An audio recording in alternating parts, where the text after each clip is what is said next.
Alright, this isn't actually real Gatka what we're doing, this is Seicho Jutsu version of it. Actually better. Gatka is a Sikh martial art, so from northern Punjab, India. And, you know, they practice with the sword and other weapons, so that's where this is from.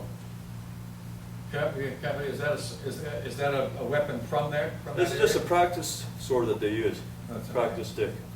It's just not anyone, but that's the kind. Yeah, this is the kind, yeah. Is it a real blade? No. Not this one, but the real weapon. Oh yeah, they practice with a real curved blade. Why is the shield so small? It's just like a bracer, really. They use it small, it's for maneuverability. Wow. Yeah.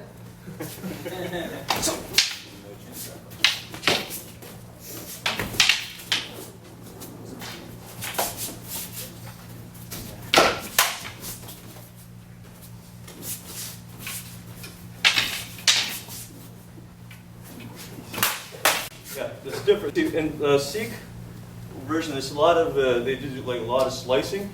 So like what they do is they'll do this. This is a practice move, right? So what we do pinyols is different. Like the way Sensei does it is much different.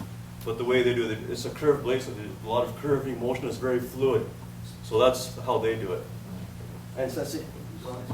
And what happens is, if he plays those curved movements on somebody who studies Seicho Jutsu, it doesn't work too well. So he's learned to adapt a bit better than that.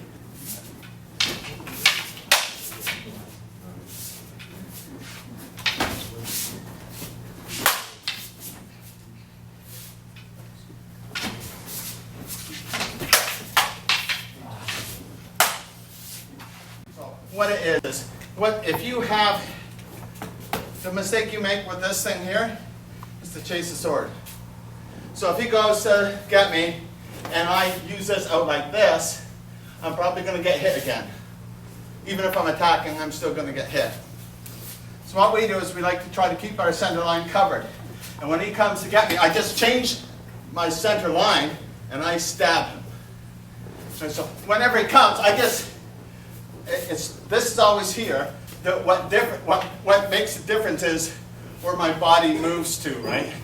It's like I'm an army tank, and it's wherever you're going, I'm just going to adjust to instead of me making these type of blocking motions. So if I'm here, I'm just coming to plug him, guarding, using this as a guard.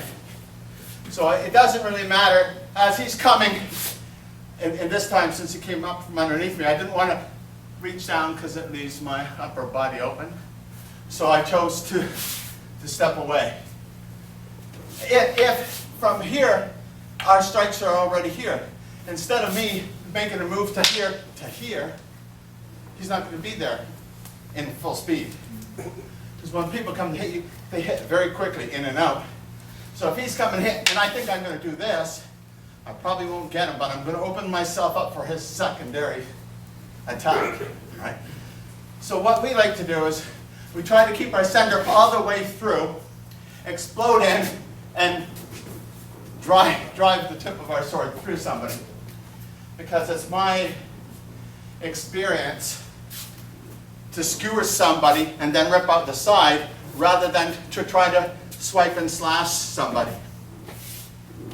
And I believe it's a lot more effective and efficient. And I will, unless it's a slash to the throat, but I'm going to, whenever he comes to hit, I'm just going to come in using that center line to change the angle. Because there's a trajectory. From here, he can hit here, right? With me being here. But if I move forward, he can't get me now, right? So as soon as he goes to get me, I move forward and I stick mine into him. Sometimes we play around and we take somebody's energy. So when he comes to get, we'll go like this and redirect it back across, right? But when people are smart, they don't fall for that. Or you come here, you push this way because you want to get them that way. You follow me? So I could go here, here. You see what I mean? I go here, here. But if he's me, as soon as I hit here, I'll stab you. As soon as, if you think you're going to go one, I'm not going to go and push this stick back so that you can cut. If he hits me, my stick, I'm not going to push this stick back. Do you follow me? So if two people are fighting and they think, I'm going to tag it and do this, like 1, 2. When he goes 1, 2 on me, I'm just going to stab him. Like I'm not going to, I use this, move this end of the stick, not this end of the stick, the sword. You see the difference? No, do that again. Okay, I don't fight with this end of the stick with my moving, like this. When he goes to get me, I move this end, not this end. Okay. So this end's always going to be pointing inside of him, and I'm always going to be stabbing him. Now you can play around for speed with this. You can play with little games. You can go like this, cross blades, when you feel his energy come to try to get him this way, but people catch on to that, right? If I can sometimes come to here, drawing him in, as I step here, bringing him, then I'm going to step forward again. So there's little foot movements that you can use to throw somebody off. It's really great if, like, from here, instead of being caught, and it's good to play every which way you can.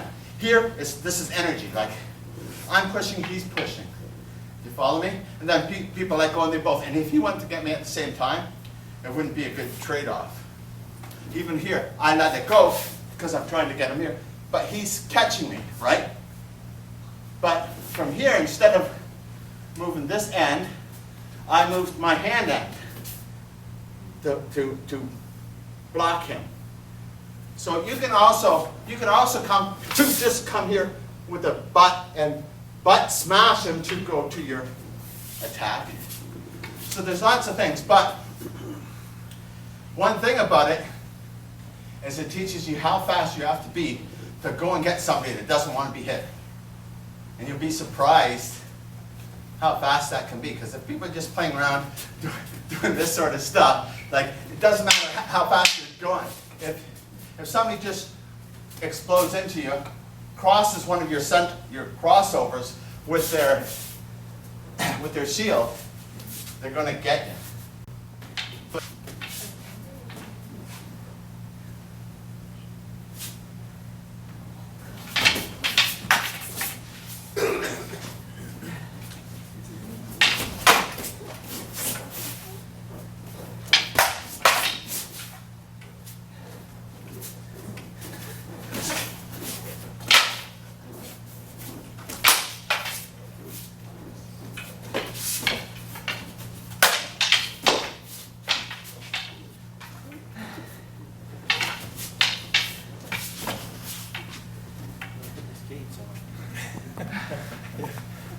They